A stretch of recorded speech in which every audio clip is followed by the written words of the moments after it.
Hey guys, welcome to 3.03 Activity 3 in PowerPoint.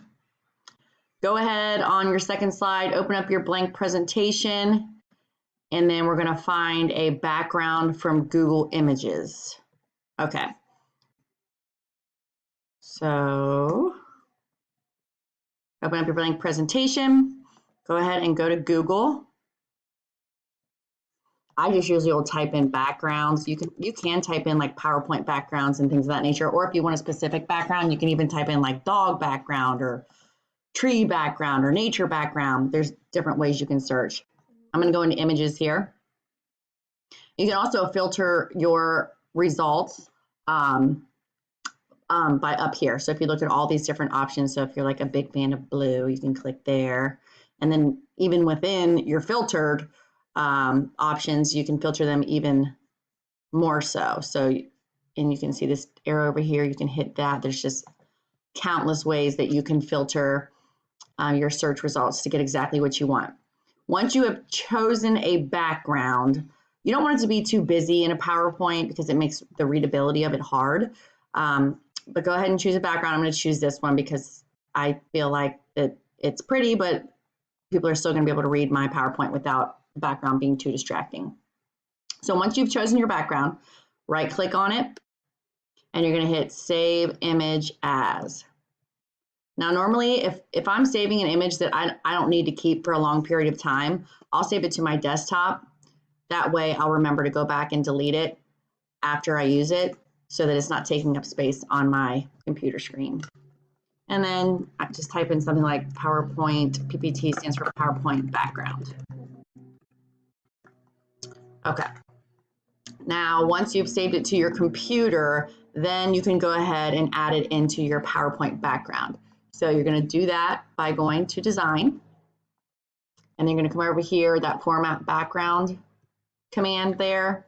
And this time, you are going to select Picture or Texture Fill, like so. And then in this case, we're going to be inserting a picture from a file. So click File. And then now go ahead and find that picture. Remember, I saved it to my desktop. If you did too, you're going to go to Desktop, and then all you need to do is find it. And there you go. And then the other thing I want you to do is I want you to hit Apply to All. That way, every time you add a slide, that background is already there for you. So go ahead and select Apply to All. Okay, your next step. On slide 1, put your name in activity 3. Format it so that it looks appropriate and aesthetically pleasing. Okay. I went ahead and added in my name. And what I meant by make sure that you format it properly, depending on what your background is, you're going to make sure that you can easily read it. You might need to change your colors or make it a little bigger or whatever, but that's what I meant by that.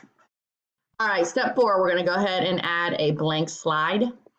So when we come here, you're going to be on the Home tab, and where it says New Slide, click that drop down arrow, and I want you to insert a blank slide. Notice how that pops up. I wonder why the background did not apply to all. I don't know why that happened. I don't know if you noticed when I added in a black slide, the blank slide, it was completely blank. It was white, didn't have my background. That should not happen with yours. Okay, so we added in our blank slide. Now, step 5, you're going to just choose a famous person or musician or music group. They could be fictional. It could be Scooby-Doo, for all I care. But I want you to choose something, and you're going to insert a text box, including that person's name or that group's name, and then you're going to format it so it looks appropriate on your slide. So I'm going to come here. To insert a text box, you're going to hit Insert and then Text Box. And then when you hit that, notice your cursor turns into, I don't know really what that is, looks like kind of like a down arrow. Go ahead and click and drag and draw your text box. And then within there, go ahead and type your person or group's name. So I asked my 8-year-old daughter, Reese, who I should do, and she said Walt Disney. So I'm going to put Walt Disney in here. Notice when I put it in there, Reese, you want to say hi? Hi. It is really small for the size of the slide. That's what I mean now, and I want you to make it, this is the only thing that's going to be on this slide, so it should take a majority of your slide. So what I'm going to do is I'm going to click on my text box. I am going to increase the size of that text. It was 70. I personally like when it's centered within the text box, so I'm going to hit centered. If you want, you can change the font family to kind of represent whatever person or group it is. So like, for example, Walt Disney, he is the creator of all of the Disney movies. So I think it would be appropriate to have like a fun font for Walt Disney because he's a fun childlike person in my mind. Okay, so feel free to change your font. And then if you want to like add the border to your text box and all that, you may.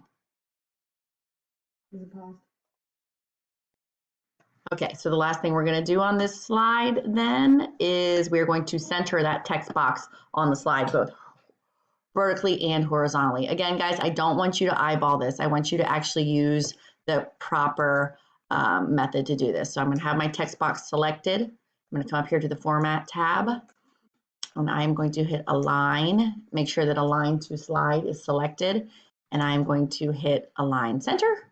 And I'm going to go back and I'm going to hit Align Middle. So it automatically does it for me. Okay, that's it for this slide. I'll see you on the next one.